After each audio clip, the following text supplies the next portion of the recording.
Alright, I'm sorry I have to do it this way. I'm here trying to catch my rest because last night I stayed up. Um, I was in Minnesota last night at this parking lot. Where was it? I think it was in front of the Walmart store or somewhere. I was trying to get Wi-Fi from the Home Depot, and I left the Target store in front of the Walmart. So it's like I was there playing the PC video game on my laptop all day long. I mean, from probably, I guess, 6 o'clock, 6 p.m. all the way to 10, 11 p.m. 11 p.m. I stayed on the computer that long. I needed it. I was under stress too many times anyway. I'm in a bad mood all the time behind the wheel. But anyways, I didn't get no sleep, but I did make it. I drove 340 or 370 or whatever miles from Minnesota to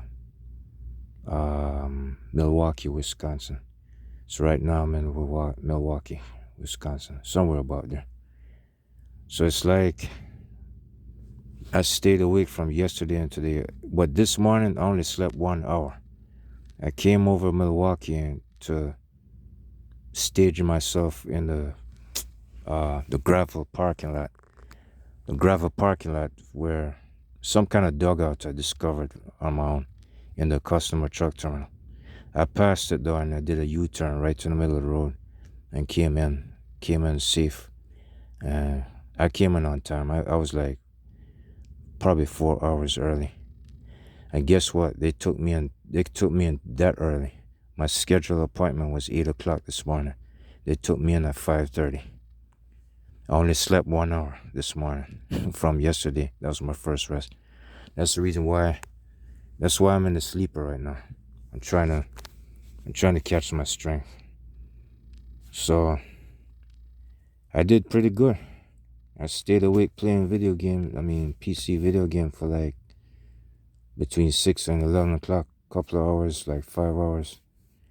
And I got up and started rolling without sleeping or resting. I guess my chemicals wasn't properly balanced, or I just decided I was distracted. So I guess I had it in me to max out. I thought I was gonna pull over and rest because I started getting tired. I started getting drowsy, and I fought it off. And I kept going without slowing down. And I got here at 4:30 a.m. this morning, and they checked me in at 5:30, so I only got 1 hour's rest. But I got up and I did what I was supposed to do. Did my shopping at Walmart, 2 different Walmart stores, and came right back to the spot, right next to another Target store. And this is what happened. My main topic, my main heading or whatever. You remember one time right after I got hired on this foreign truck company, Advanced Transportation?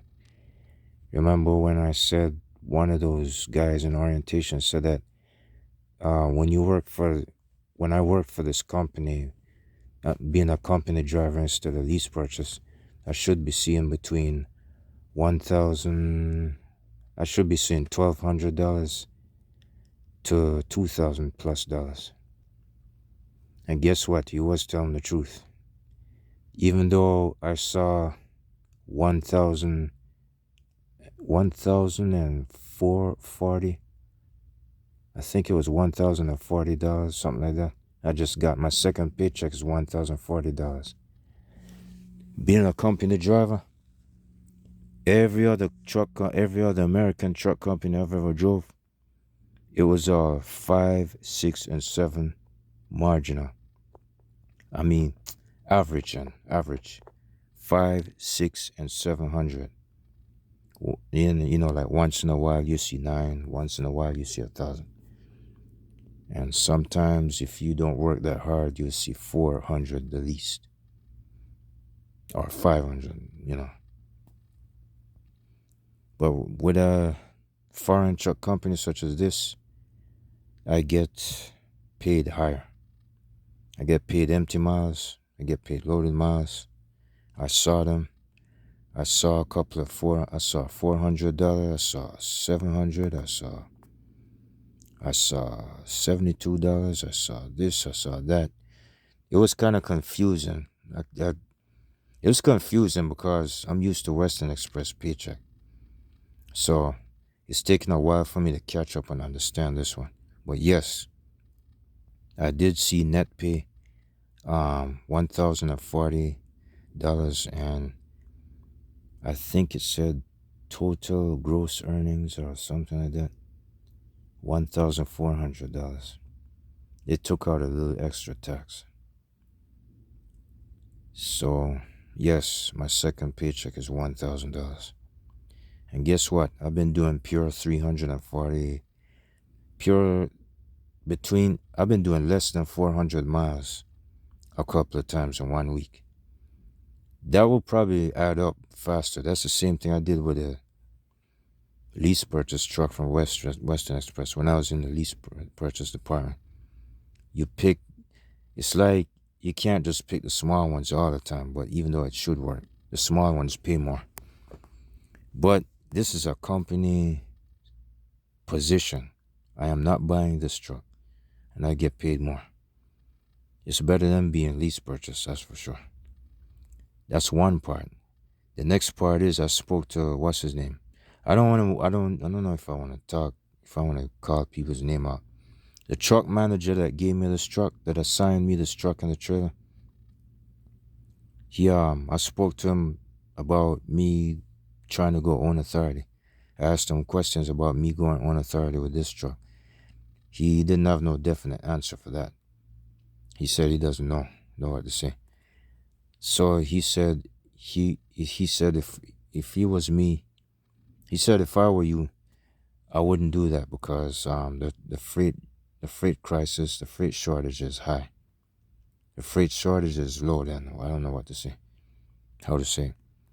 And he said it's better to go it's better to go company because he said I'm wasting my time. I said no, I'm gonna go on authority anyways. I'm gonna find my way out. I'm gonna feel my way out. All I gotta do is just wait for something to get thrown in my face and I'll deal with it. Just like I did, when I was first lease purchasing truck. So it's like he said even the owner operators are out of business. They're out of a job or something. He said the owner operators are having it bad. He told me that too. But I don't know if it's all true. I don't know if he's trying to scare me to death not to go in a certain direction. But anyways, I told him I don't have to go lease purchase with this truck. Like I already said the first time, I'm thinking, oh, wait a minute. I don't know if I mentioned this, but yeah, I probably did. I'm going to say it again in case y'all forgot.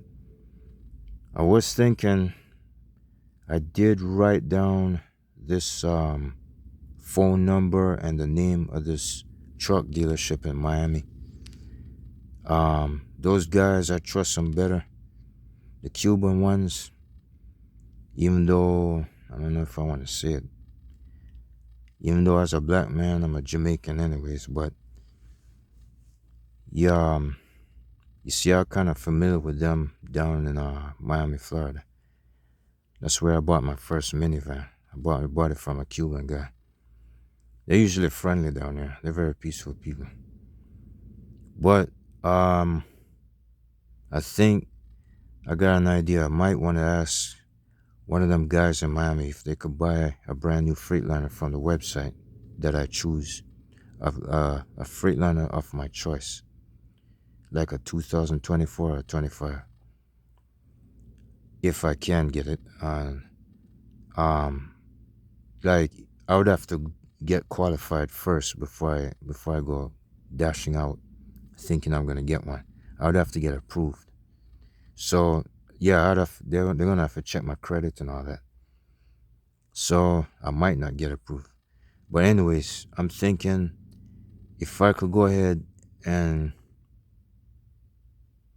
um,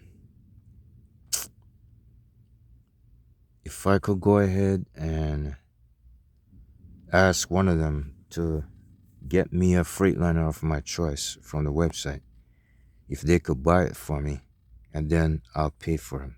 I'll pay them for it. Something like what Bank of America did in 1998, I think, when I bought when I financed a second Ford Ranger truck, and I switched into another one, and Bank of America bought that second truck from Plantation Nissan, and no, they bought it from Plantation Nissan, and I had to pay Bank of America back the money. So I'm saying, if a truck dealership in Miami can buy from a Freightliner in Utah or Texas or whatever and send it to Miami, and then I'll pay Freightliner or whatever truck dealership in Miami back the money. I'd rather do it that way. I don't feel like going directly straight to the source, but I don't think I'm gonna get through. They've giving me too many runarounds. There's certain people I don't trust. Certain people I can't trust. Or I could go the easy way out, get a used truck and get it over with. Nah, I can't do that. I have it in mind. I'm not gonna stay fixated on something that looks so intense and think there's nothing else. No, I thought about it. Yes, I didn't think it was gonna be easy because the crisis situation in the country, in the nation, it got worse. The freight shortage, it's on every truck company. I mean, everybody's talking about it, the whole planet. Even this this foreign truck company I'm in, the main boss of all of these trucks, the one that owns it, the one that gave me the driving test, the one that assigned me this truck, the one that, oh yeah, he went taking pictures of this truck too. But I told him that he asked what happened to the cover of the panel for the mirror. Yeah, I told him the wind blew it off. There's parts of this truck falling off anyway. You could see that the hood mirror was out. I got a fresh hood mirror. They put a brand new. I got another hood mirror that's going out. It's getting weak and it's kind of split. It's got a splinter sticking out the plastic. Yeah, the other one's still in one piece, but it's getting ready. As a matter of fact, after I get done with this video, I'm gonna go ahead and call maintenance. Or, well, in our case, it's maintenance. In y'all's case, y'all call it breakdown. Y'all call it breakdown, but this is maintenance. So, well, I'm not all that. I'm not friggin' worried too hard. I'm not that impatient. Yeah, I am. I need to be impatient. I am impatient, but I'm not that. I'm not out of control. I'm in control. It's just that I am desperate, all right, but I ain't impatient. It's more like it's too early for me to be talking so soon. But there ain't nothing wrong with me making plans. There ain't nothing wrong with me fantasizing. But you can see I'm in the blanket and all that. I'm just trying to catch my strength because I can't tell when the boss man might slap me a load going somewhere. I was stressing to him if I could get out to this side again because I didn't like what I saw last night. I didn't like what I saw yesterday. So I pulled, you know what? I didn't even come over all the way. I only drove for like 2 hours and then pulled over because I can't stand the daytime driving. It was too crowded. I was getting boxed in. I'm stuck going 65 miles an hour. I said, nah, F it. Fuck it. It's better off I just pull over. I couldn't stand the jackasses out there. I had this one truck in front of me. The car driver seemed pretty nice, but I said, nah, I don't trust you either. I mean, I understand that the car driver was holding back that space, waiting for me to take the left lane. And the thing is, that car driver doesn't know I'm governed. So I said, nah, I'm not stressing myself. I just hurried up and pulled over at the Target store, and I decided to spin around and look for Wi-Fi from a laptop, and that's when I started playing a PC game. And I stayed awake the whole day. I did not rest. I did not rest. I was too distracted. It's like my mood is unstable every single day. Most of the times I would go to sleep in the middle of the day, but just that one time, I stayed awake from, I guess, I stayed awake from early morning, 5 o'clock, all the way to 11 o'clock at night, and I kept rolling all the way into 4:30. I stayed awake pretty much almost 20 hours. Almost close to 24, but 20 hours. Lucky I was starting to doze off behind the wheel, alright. I was losing it. I started drifting out of the lane, but I fought it off. And I got back on track. And I muscled my way into the customer truck terminal. I just helped myself. I never been here before. I never been there before because I'm new to this side. So I just scurried up whatever parking space I could get, and that's it. And then the receiver, the dock person or the manager, the receiver came out. He knocked on the door. He told me, yeah, I'm dropping off. I said, yeah. He said, go on door number 11. So bam, just like that, 5:30. I only had 1 hour's rest, but it was all good. It's good with me. Right now, I'm distracted again. I don't feel like sleeping right now. So I might have to do something to make myself go to sleep. Might have to go on the PC game one more time. Anyways, I'm getting hot underneath this blanket. As you can see, maybe this might be the answer. Oh, wait a minute. That's not it. It's a reading light. I forgot. I thought it was some kind of circuit breaker thing or whatever. Whenever you press this, you notice the light comes on, it's going to cut off. Watch. Couple of seconds, it's going to cut off on this one. Alright, I got a load coming out to my you see, it cut off on its own. You didn't see me touching that switch, did you? That's what this thing got, some kind of relay circuit, some kind of cutout circuit thing. I guess that's his idea, because he got some kind of serious affection for these trucks, man. He put certain technologies in it. I noticed I seen a few extra brand new trucks on this terminal when I went back in there. When I came back in the same truck terminal where I had the orientation to pull this truck out, I came there to get the hood mirror fixed, and I noticed I seen 2 brand new Kenworths, probably 24s. I saw a couple other brand new Cascadias, at least 3 of them, I think. A couple, probably 4 or 5 brand new ones. And I guess this guy must be really making money, man. I don't know. He got his own business. Anyway, I just saw a headline pop up on my cell phone video.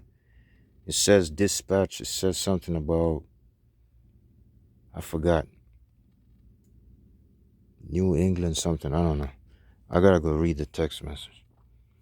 Anyway, I'll put the heading down on the video and y'all can look at it.